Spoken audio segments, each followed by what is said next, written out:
Biblioteca Regional Gabriela Mistral presenta el podcast Mucho más que libros. Sabemos que han sido tiempos de silencio e inquietudes a nuestro alrededor, donde cuesta diferenciar un día de otro y a ratos las emociones se encuentran más agitadas de lo habitual. Han sido momentos donde ha costado asimilar todos aquellos cambios que, a la fuerza más que por voluntad, tuvimos que adoptar, aprendiendo incluso a reconocernos en las calles solo con las miradas. Frente a tales inquietudes, muchas veces no queda más que hacer foco en el día a día. Pensar más allá parece arriesgado, un terreno inseguro. En este sentido, afrontar la inseguridad es encontrar refugios donde podamos sentir calma, aunque sea de manera pasajera, como una pausa entre tormentas. Un refugio frente a las incertidumbres del largo plazo y que permitan mirar con expectativas más brillantes el futuro. Hemos estado viviendo distanciados, pero es sabido que podemos encontrarnos en las letras y sus infinitas formas, entre las palabras que nos invitan a viajar y que hilando frases recorren párrafos capaces de maravillarnos por su intensidad. Los libros nos invitan a refugiarnos en sus páginas, para hacer un alto a esta realidad que nos parece extraña y aún desconocida, convirtiéndose en una herramienta para cambiar nuestras preguntas, encontrar nuevas respuestas y comprender mejor lo que nos rodea. Ese refugio compartido desde la conversación, la memoria y la compañía, invitándonos a crear, cuestionar y mover constantemente los límites de la imaginación. Quizás arrullado en tu sillón más confortable o plácidamente entre las frazadas de tu cama, tal vez en la oscuridad de la noche, en compañía de una vela, o temprano en la mañana junto al sol, en tu lugar más cómodo e íntimo, ese que te permite concentrarte y que es una compañía para estos momentos, un espejo de nuestras emociones para volver a pasarlas por el corazón y sentirnos un poco más en calma en estos momentos aciagos, en compañía de un libro.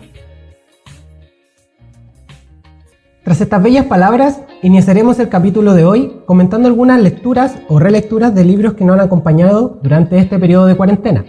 También les tenemos preparados un par de recomendaciones y un breve extracto de un clásico imperdible de la literatura mundial. Pero antes de empezar, les quiero presentar a mis compañeros que nos acompañarán en este viaje. Hola a todos y todas, mi nombre es Fernando, fanático del fútbol y de la ciencia ficción en todos sus formatos y colores. Me pueden encontrar casi siempre en el tercer piso de la biblioteca. Hola, mi nombre es Katia, soy bibliotecaria. Tengo debilidad por la música de los años 70, los videojuegos y los libros. Casi siempre me pueden ver por ahí en distintos lugares de la biblioteca, pero por lo general estoy tras bambalinas. Hola, mi nombre es Juan Manuel, soy también como mi compañera Katia bibliotecario, lector, fanático de los libros, de la música, del cine. Me gusta mucho escuchar mucha música, mucho de todo. Y nada, me pueden ubicar en varios espacios de la biblioteca, pero principalmente en el segundo piso. Hola, mi nombre es Eva, yo soy la encargada de la sala infantil, educadora de párvulo. Principalmente disfruto mucho de la naturaleza, de los animales y del yoga. Algunos ya han podido practicar conmigo en la sala. Así que eso, y también trabajo en el piso 2, igual que mi compañero Juan Manuel. Bueno, por mi lado, mi nombre es Felipe. Seguramente me vieron trabajando en el segundo piso durante mucho tiempo y en el cuarto un poquito. Soy ilustrador, me gusta mucho dibujar, leer cómics, porque soy un ñoño de tomo y lomo. Y bueno, bienvenido al podcast. Continuando con la conversación, Una de mis muchas lecturas de cuarentena es un libro que se llama Kintsugi, de María José Navia, que es una escritora chilena muy actual. De hecho ella nació en el año 82, pero el libro, curiosamente, es un libro cortito, pequeño, tiene 140 páginas, se puede leer en una tarde y es un libro súper emotivo. Kintsugi, sin ir más lejos, es una técnica japonesa para arreglar fracturas de cerámica con barniz y resina. Como, no sé si han visto que es como a ellos básicamente se les rompía un plato y lo iban pegando con platino, incluso con oro, plata. Con oro. El libro trata, de hecho voy a spoilear, pero el libro en ningún momento como que te explica el título, pero de alguna manera el libro te va explicando por qué se llama así. Kintsugi es esta técnica, pero el libro trata de una familia y de cómo esta familia se va armando, desarmando, configurando y desconfigurando a lo largo de 3-4 generaciones. Oye, qué bacán. Sí. Es que esa autora, yo hice un club de lectura hace como 2 años me parece ya, porque estoy media perdida en el tiempo, con la autora, y la autora iba a presentar ese libro y yo quedé con ganas de leerlo porque el club de lectura fue el libro Lugar de ella, que son puros... Es uno de los primeros. Sí, pues son puras historias cortas de mujeres, Sí, y de vivencia así muy cotidiana. Fue bacán la experiencia, pero la autora es bacán. La narración que tiene es muy amena, y justo habló de ese libro. Y ahora que hiciste así como, te lo voy a robar. De hecho, Juanma... Cuando vaya a tu casa. Sorprende mucho, porque como tú dices, son narraciones cotidianas. A rato en el libro es una narración de una persona que va a un hospital, y hay pequeños momentos dentro de la narración y dentro de estos pequeños capítulos que van armando, que son súper intensos. Bueno, pasan desde todas las emociones, o sea, hay momentos de mucha tranquilidad que uno se siente así como arrullado, hay otros momentos de desesperación incluso, hay otros momentos donde uno de los personajes como que tiene un conflicto con su personalidad, entonces tú como que... La vida misma. Claro, es la realidad. Entonces tú te das cuenta de que otros personajes no comparten... No son empáticos con, por ejemplo, hay un tío que tiene un problema para comunicarse. Entonces sus sobrinos o sus hermanas lo critican por eso, pero nunca se han puesto como en el lugar de él, nunca como que le han preguntado directamente, oye, ¿cuáles son tus problemas? Sino que este personaje como intenta más que nada convivir con su realidad de la manera en que él puede, porque más encima es una persona casi genio, como todos la consideran como una persona muy inteligente, pero le cuesta comunicarse. Entonces sus hermanas, su familia más cercana, le cuestionan eso, le dicen, oye, pero ¿cómo tú? Y no logran ponerse en su lugar. Y uno como lector, curiosamente, que está detrás de las letras, que está en su mente inventando todo, creando toda esta realidad, se puede poner en el lugar de él. Hoy no, si eso tiene la María José, es una forma rara de abordar como las emociones, porque te pone a ti de una forma muy empática, sin darte muchos datos mucha información. A mí me pasó también con el otro libro, que de repente como que habían personajes que eran super power, pero que no te daban mucha información sobre el personaje. Y aún así tú te sentías así como, le entiendo, la comprendo, sí. ¿Cachai? Comprendí a la mina completamente, aunque no compartiera la idea. Tiene una forma de narrar que a mi parecer es como muy rica por eso, porque te da la imaginación y tú te sentías así como, oye, la conozco. Qué interesante, igual Juanma, como sin ella ser explícita, abarcando como ciertas situaciones, te lleva un poco a trabajar en esto de la empatía, que de repente nos falta un poco, ¿no es cierto? Y que lo vivimos súper a diario, pero que uno no lo ve, como que nos hacemos los ciegos frente a ciertas situaciones y muchas veces familiares. De hecho, con lo que citaste, así como de la persona inteligente, la tía, las hermanas, fue como, pasa en mi familia, no pasa solo en algunas.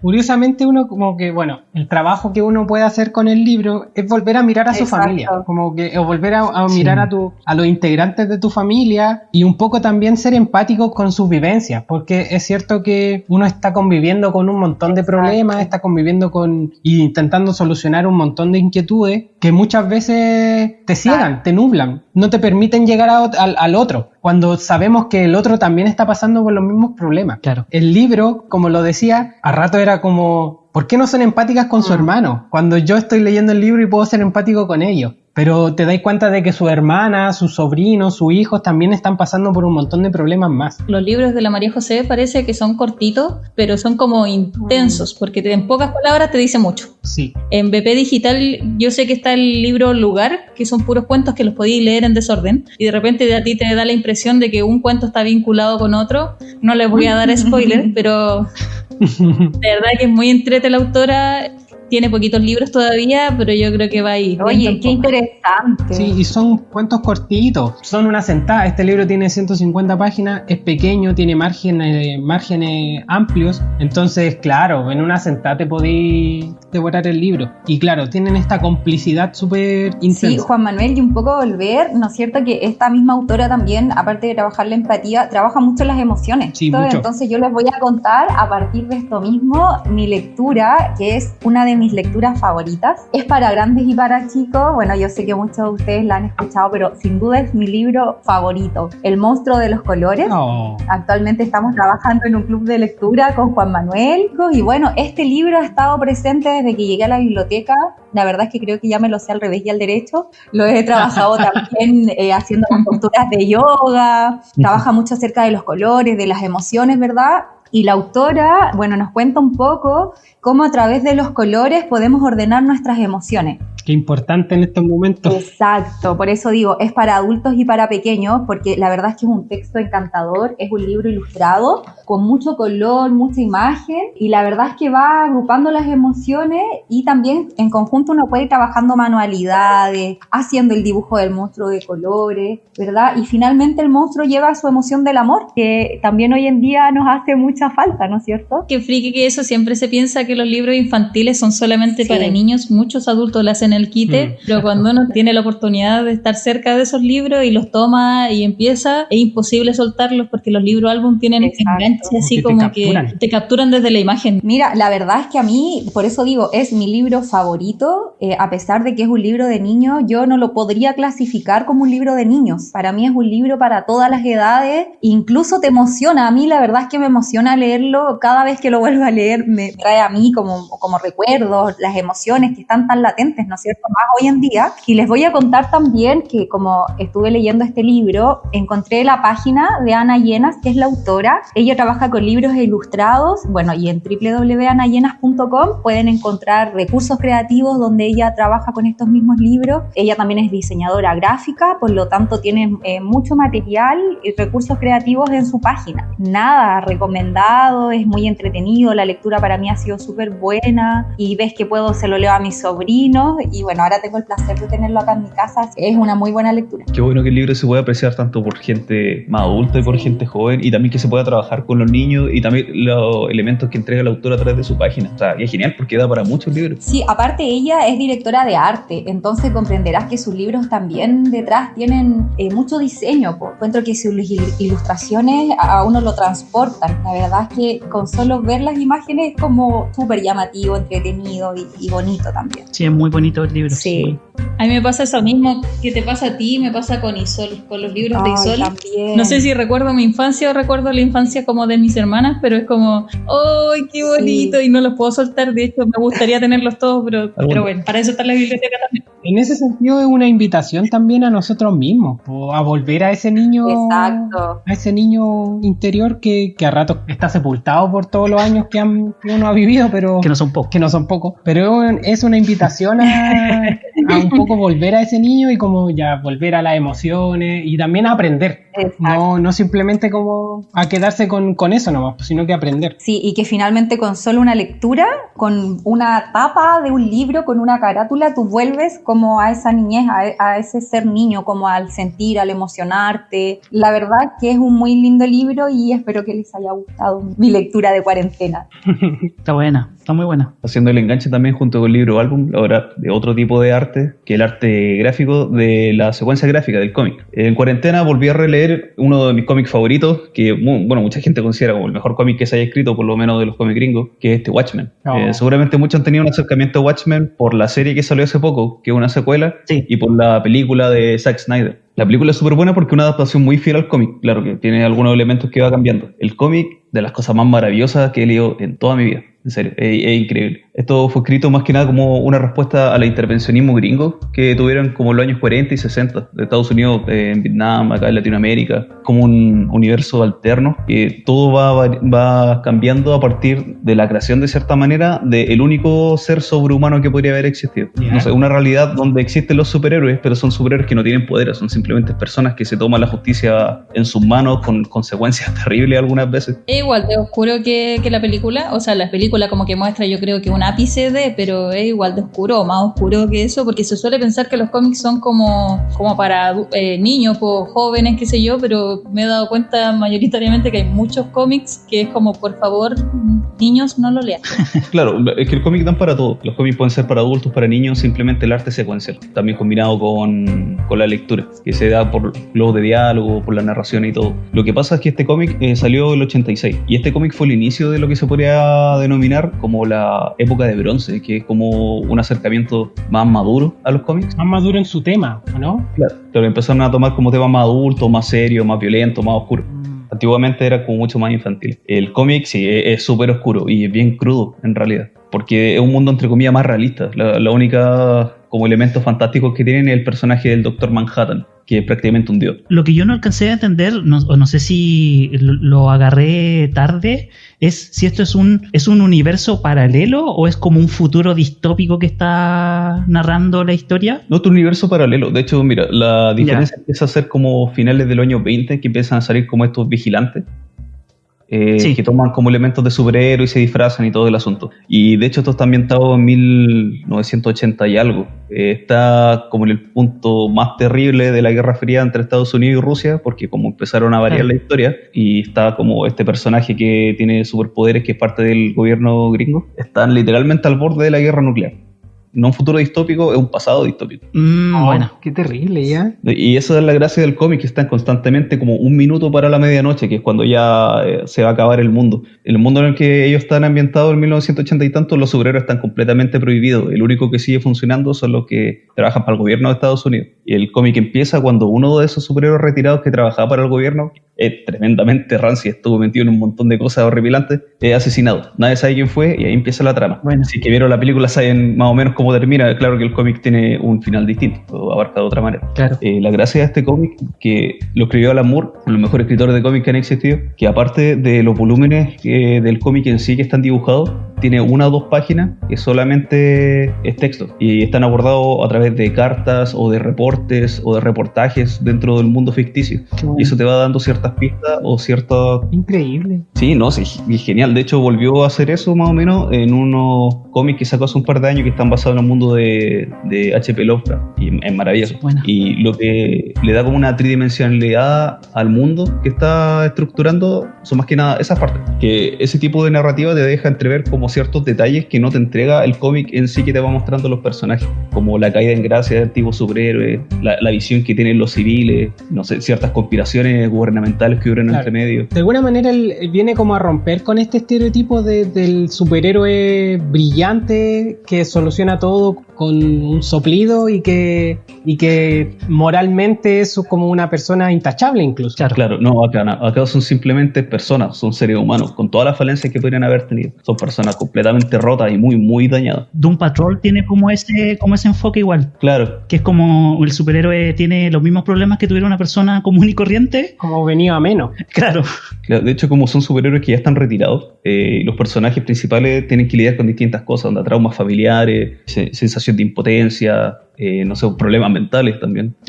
y la gracia es que esta fue la primera deconstrucción de superhéroes y se empezaron a dar las demás. El cómic está recomendadísimo, si alguien puede leerlo, por favor léelo, porque es maravilloso. Felipe, de hecho, apuntando como a lo mismo, yo nunca he leído un cómic, la verdad, es como, no está dentro de mis gustos de lectura, pero te escucho y es como que interesante, la verdad es que como que no me imaginaba que podía tener como este tipo de historias, ¿cachai? Como que hablas tú de no sé, pues del superhéroe roto, con problemas como los comunes, y wow, me llama mucho la atención, igual es súper interesante. Sí, pues en el fondo uno siempre ve como al superhéroe en su esplendor, pues brillando. Claro. Pero como que nunca lo ve cuando... Por ejemplo, hay una escena en Batman, en la segunda parte de Batman, cuando se entera de que Rachel muere y él está como en la cima de su casa con el traje todavía y llega Alfred con la carta y Batman está destrozado porque ya Rachel, el guasón, la mata. Pero uno nunca ve esos momentos de los superhéroes, esos momentos donde están así como o tomándose un copete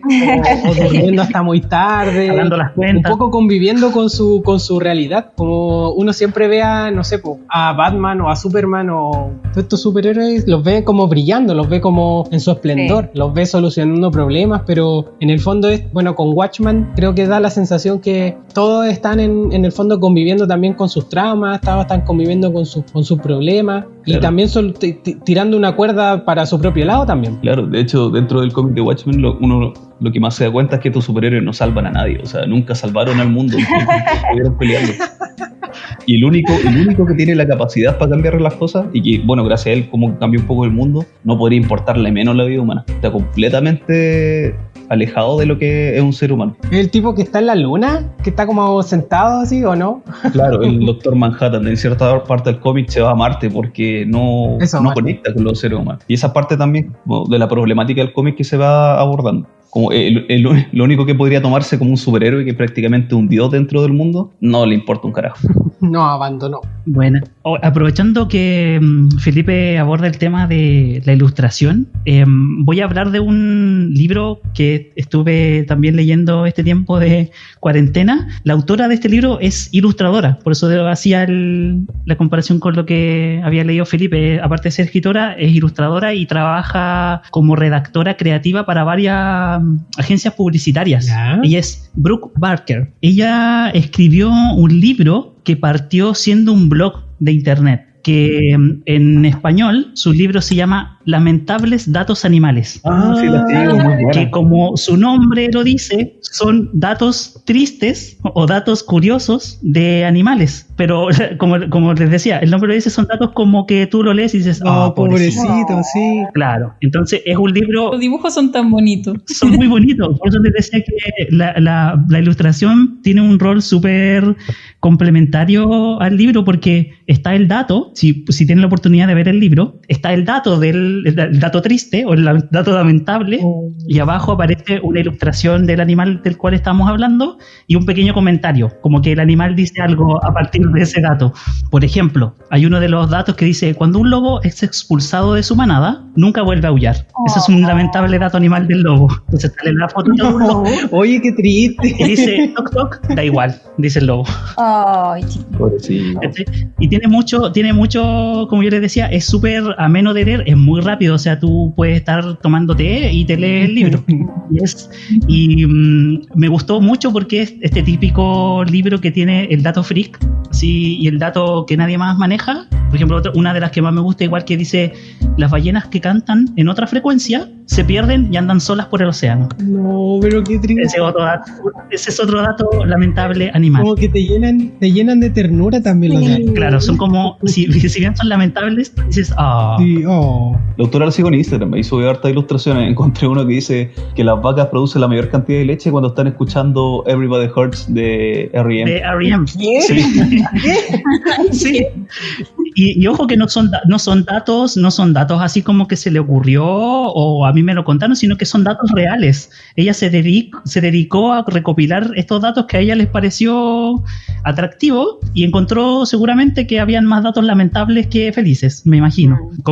Hizo un gran compilado de todos esos datos que pudo recopilar y armó este libro que, como yo les digo en español, es Lamentables Datos Animales. Creo que la traducción está, o sea, no es como triste. No, de hecho, claro, es triste en inglés porque es Sad Animal Facts. Sí, no es como lamentable, porque uno como... No, pues triste, derechamente. Es triste. Como yo les decía, este es un libro, o sea, ustedes lo toman en una once o en un desayuno, se lo leen y yo creo que a los niños también les podría gustar bastante. Es bien transversal, o sea, a mí me gustó, me reí mucho también porque encontré algunos datos que eran como muy curiosos y muy lamentables también, pero es como un libro muy rápido, muy livianito, te vas a entretener mucho y como yo les decía, las ilustraciones son vienen como a acompañar los datos. Sí, y es muy entretenido de mirar la ilustración y el comentario que tiene cada uno de los animales. Y lo otro bueno del libro es que al final sale un apéndice que está en orden alfabético de todos los datos que tú leíste en el libro. Entonces,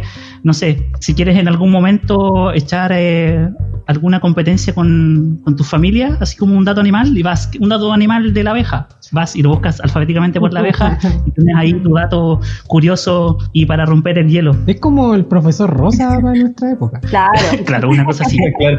Sin el pájaro gigante y el cartero. Claro, el cartero con tendencia... Claro. un poco... tendencias misóginas, pero son detalles. Claro. No este cartero que bordea la ordinariedad. Claro, un poco borracho. Claro. No, pero como les decía, es como eso. Y a la gente que le gustan los animales, obviamente les va a gustar. Y a los que les gustan esto y ser como el informaciones del grupo, también les va a gustar. A mí al menos me encantó. Estoy mirando un dato que es muy triste, pero eso, como que los datos tienen esa cuota de ternura, que es: los perros no pueden ver televisión. No. Pero hacen como que les gusta para estar cerca de ti. Ay, Sí, Sí. ¿verdad?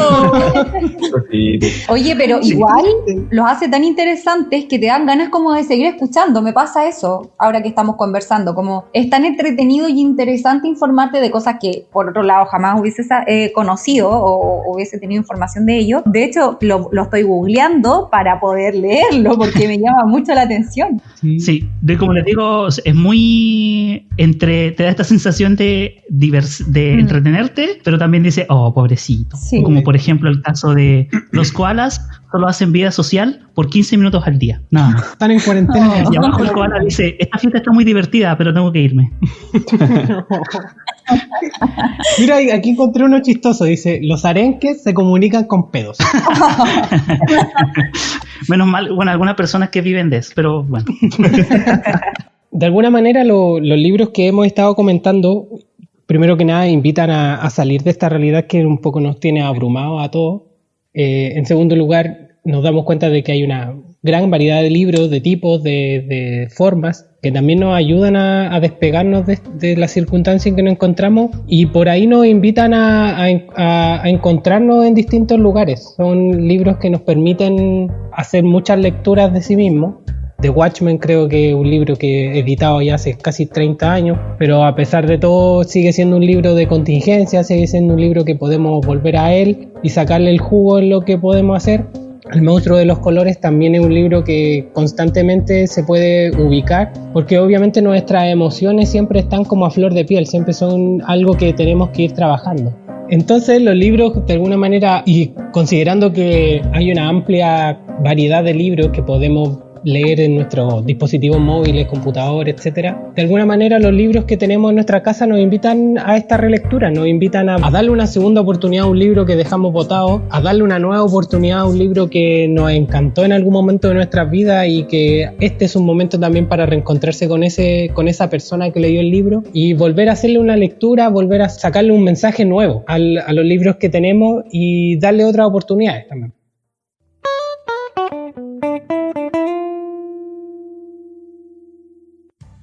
Estamos viviendo el distanciamiento social, pero tenemos un tiempo y un espacio de reencuentro personal. Es por eso que contamos con algo más de tiempo y les queremos presentar algunas lecturas que hemos realizado desde nuestros hogares. En mi caso personal, hoy día les quiero contar acerca de un libro llamado El Método Montessori. Lo pueden encontrar de libre descarga en academia.edu/método-montessori. En general, Fernando, te cuento un poquito, habla acerca de, bueno, como dice el título, María Montessori fue quien inició este sistema educativo. Ella fue una educadora y pedagoga, por lo tanto me hace mucho sentido. Nace en Italia y fue la creadora de este sistema educacional. Yo no sé si tú lo has escuchado alguna vez o sabes algo de ello. Sí, al menos de nombre sí lo conozco. Sí, mira, contarte, bueno, como te decía, la metodología comienza en Italia. Ella trabaja en una clínica psiquiátrica y con niños que tienen discapacidades mentales. Ya. Ahí ella nota que estos niños en el fondo tienen un tema como de aprendizaje, más que por la enfermedad, es por no tener juguetes como al alcance, como no tener ambientes elaborados en donde ellos puedan aprender. Ya. Entonces, desde ahí surge esta idea de trabajar con ambientes pedagógicos. Y empieza a prepararlos para ver los resultados, y estos fueron pero sorprendentes. Los niños aprendieron a leer y algunos aprendieron a escribir. Super. Por lo tanto, los resultados fueron muy sorprendentes, porque es increíble cómo te puedes dar cuenta que solo mejorando un ambiente el niño puede llegar a otros aprendizajes, ¿no es cierto? Como tener otros logros. Porque el método Montessori, donde hace hincapié, es más que nada al ambiente del aprendizaje, no al contenido en sí. Exacto, al ambiente, a las edades, porque generalmente el método Montessori, a diferencia de esta metodología tradicional que tenemos hoy en día, no separa a los niños por edad. Son grupos que trabajan y, por ejemplo, puede haber un niño de 3 años y uno de 6. Entonces es súper novedoso. El método es totalmente distinto al método tradicional. Total. Y también apunta mucho, Fernando, a que el niño es el propio maestro desde su aprendizaje. ¿Me entiendes? El niño es como el que genera su principal contenido para aprender. Él es como el maestro en sí, es el que contribuye. Es como desde la experiencia misma. Exacto, sí. Los niños son como sus propios maestros. Igual hay un profesor o profesora que está ahí, que les colabora, que les ayuda, pero es solamente el puente. El niño, como hablábamos recién, es el principal maestro de todo esto. O sea, si lo llevamos al símil, por ejemplo, de nosotros que trabajamos en la biblioteca, lo que nosotros hacemos, por ejemplo, es mediar los libros con el usuario. Exacto. Aquí sería como el mismo rol que tiene el educador en este caso, que es como mediar el aprendizaje más que nada. Solo mediar. Ya. Sí, exacto. Y eso también es un aprendizaje de por vida, porque el niño con el tiempo va a aprender a pensar y a actuar por sí mismo. Ya no va a requerir ayuda de un adulto, entonces también los hace un poco más independientes. Claro. Y en ese caso, por ejemplo, en tu experiencia, tú que eres educadora de primera infancia, ¿hay alguna diferencia o cuál crees tú que es la diferencia fundamental que tiene, por ejemplo, estos métodos que son alternativos con los métodos tradicionales de educación? Mira, la metodología tradicional está un poco más condicionada. De partida tiene que haber una cierta cantidad de niños en un espacio cuadrado. La metodología Montessori no busca un espacio. Tienen, por ejemplo, la escuela es abierta y el niño donde se sienta cómodo va a empezar a trabajar. Claro. El niño donde sienta que hay un aprendizaje va a comenzar a explorar. Por ejemplo, en la metodología Montessori no es obligación que los niños trabajen en grupo, eso es algo voluntario. Sin embargo, en la metodología tradicional muchas veces dicen trabajo en grupo, ¿cachai? Entonces, exacto. Entonces, esas son como las principales diferencias, y también la familia está muy presente porque la familia tiene que adaptarse a este método de no hacerle todo al niño, ¿me entiendes? Por ejemplo, yo en algún minuto en mi práctica profesional hice práctica en un jardín Montessori. Y por ejemplo, si el niño no se podía sentar, yo no le podía poner la silla. El niño tenía que entender cómo lograr sentarse por sí solo. Yo le podía dar luces, pero yo no le podía mover ni tocar la silla. ¿Me entiendes? Entonces, finalmente uno pasa a ser un mediador, casi observador de los aprendizajes. Claro, súper. Igual súper interesante el método para la gente que no lo conoce, que no creo que sea poca. Y aprovechando eso, del desconocimiento que quizás tenemos algunos, y de la mano de lo que tú contabas, yo quiero recomendar un documental que trata de un tema muy similar, que está en YouTube, de hecho es súper accesible, y que se llama Enséñame pero bonito, se llama el documental. Es un documental que está hecho por una fundación española que justamente se llama Enséñame pero bonito. Donde va mostrando las diferentes experiencias educativas de estos modelos que son alternativos al modelo tradicional. Entonces lo que busca este documental básicamente es visibilizar. Y lo bueno también de este documental, por eso que lo recomiendo, es que abre el debate sobre los métodos de enseñanza que hay actualmente, no solo en España, sino que yo creo que se puede extrapolar perfectamente a varios países, incluso al nuestro. Claro. Entonces, como yo les decía, lo bueno de este documental es que no es que te imponga o que pretenda venderte el método, sino que lo que hace es mostrarlo abiertamente, y lo que yo decía recién es tratar de abrir la discusión a partir de la experiencia de diferentes, ya sea educadores, niños y padres que están bajo el alero de estos métodos, que, como decías tú recién, es el método Montessori, y también le muestran el método Waldorf dentro de ese mismo documental. Sí, Fernando, y un poco, entendiendo lo que me cuentas del documental, es un poco lo que estamos haciendo nosotros, ¿verdad? Nosotros estamos haciendo también recomendaciones de lecturas que hemos realizado, pero no quiere decir que estamos en el fondo imponiendo a que los papás o los usuarios se hagan parte de esto, sino que más que nada es poder conocerlos, porque hay una amplia gama. Incluso contarte que desde que estamos en la biblioteca yo he conocido muchos papás que hacen homeschool, que hacen escuelas libres, ¿no es cierto? Teníamos muchos chicos que llegaban a la biblioteca.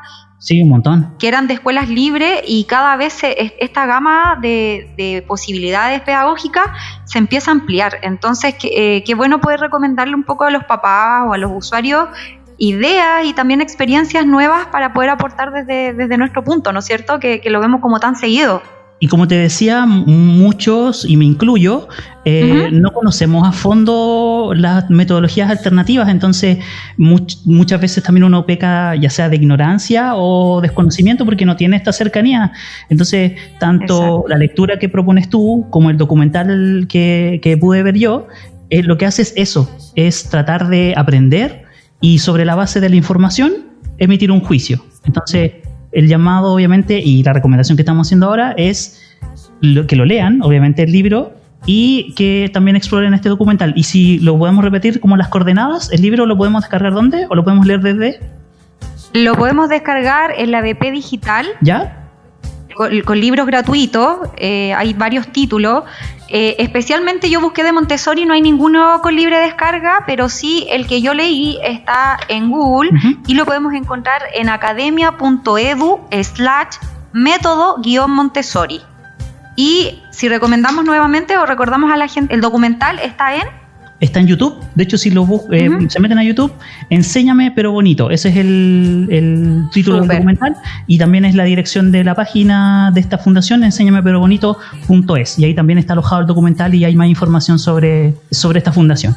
Perfecto, entonces los dejamos a todos invitados a poder revisar BP Digital con los libros de libre descarga, donde ustedes pueden hacerse socios y descargar sus lecturas desde su celular. También los invitamos a revisar nuestras redes sociales en www.bibliotecagabriela-mistral.cl. Súper.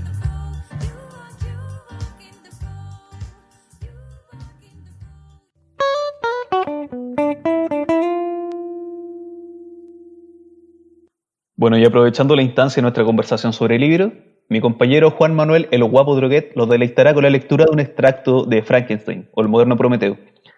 Seguramente por osmosis cultural conocen el libro. Para los que no lo han leído, fue publicado por primera vez en 1818 por la escritora inglesa Mary Shelley. Es una novela de tradición gótica y el texto habla de la moral científica, la creación y destrucción de la vida y el atrevimiento de la humanidad en relación con Dios.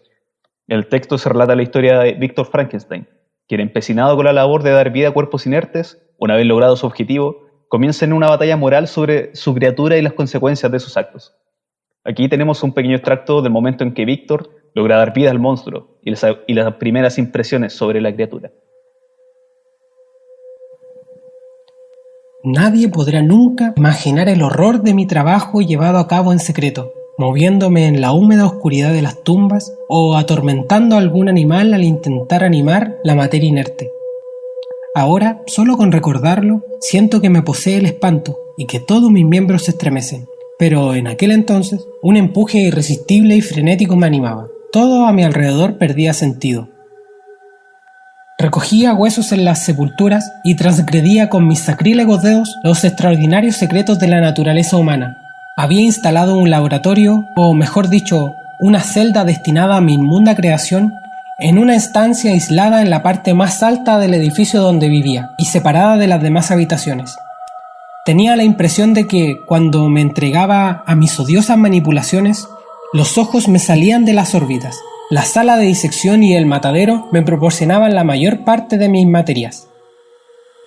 Invierno, primavera y verano transcurrieron mientras estaba consagrado a mi trabajo, pero tanto me absorbía que no vi cómo se abrían las flores ni contemplé los pequeños brotes que lentamente se iban transformando en hojas, espectáculo que en otros tiempos me llenaban de alegría siempre. Aquel año, las hojas se secaron antes de que mi trabajo se aproximara a su fin. Tenía el aspecto de un hombre condenado a trabajos forzados en el interior de una mina o a cualquier otra ocupación insalubre, más que a la de un sabio dedicado y consagrado a sus investigaciones favoritas. Cada noche sufría de accesos de fiebre y los nervios me poseían. Una siniestra noche del mes de noviembre pude por fin contemplar el resultado de mis fatigosas tareas. Con una ansiedad casi agónica, coloqué al alcance de mis manos el instrumental que iba a permitirme encender el brillo de la vida en la forma inerte que yacía a mis pies. Era la 1 de la madrugada, la lluvia repiqueteaba lúgubremente en las calles y la vela que iluminaba la estancia se había consumido por completo. De pronto, al tembloroso fulgor de la llama montesina, observé que la criatura entreabría sus ojos ambarinos y desvaídos, respiró profundamente y sus miembros se movieron convulsivos. ¿Cómo podría transmitir la emoción que sentía ante esta catástrofe o hallar frases que describieran el repugnante engendro que al precio de tanto esfuerzo y trabajo había creado? Sus miembros estaban bien proporcionados y había intentado que sus rasgos no estuvieran exentos de cierta belleza. Pero ¿de qué hablo? Belleza. Dios del cielo. Su piel amarillenta apenas si le cubría la red de músculos y vasos sanguíneos de todo su cuerpo. Su cabello era largo y sedoso, sus dientes muy blancos y grandes, pero todo aquello no lograba más que realzar el horror de sus ojos vidriosos, cuyo color podía confundirse con el de las pálidas órbitas que estaban profundamente hundidos, lo que contrastaba con su muy arrugada piel y la rectilínea boca de negruzcos labios. A lo largo de 2 años había trabajado encarnecidamente con el solo objetivo de otorgar vida a un organismo inanimado. Para lograrlo, me habría privado del necesario descanso, había puesto en serio peligro mi salud sin que ninguna moderación pudiera apaciguar mi fervor. Sin embargo, cuando mi obra ya estaba lista, mi sueño perdía todo atractivo y una repulsión invencible se apoderaba de mi ser. Y de esta manera concluimos el primer episodio donde conversamos de nuestras lecturas en este largo tiempo de cuarentena. Pero esto no termina acá. Los esperamos en una nueva versión de este podcast donde conversaremos de cine y literatura. Si te gustó, no olvides darle like, compartir y seguirnos en nuestras redes sociales para dejarnos algún comentario, sugerencia u opinión. Y esto fue Mucho más que libros.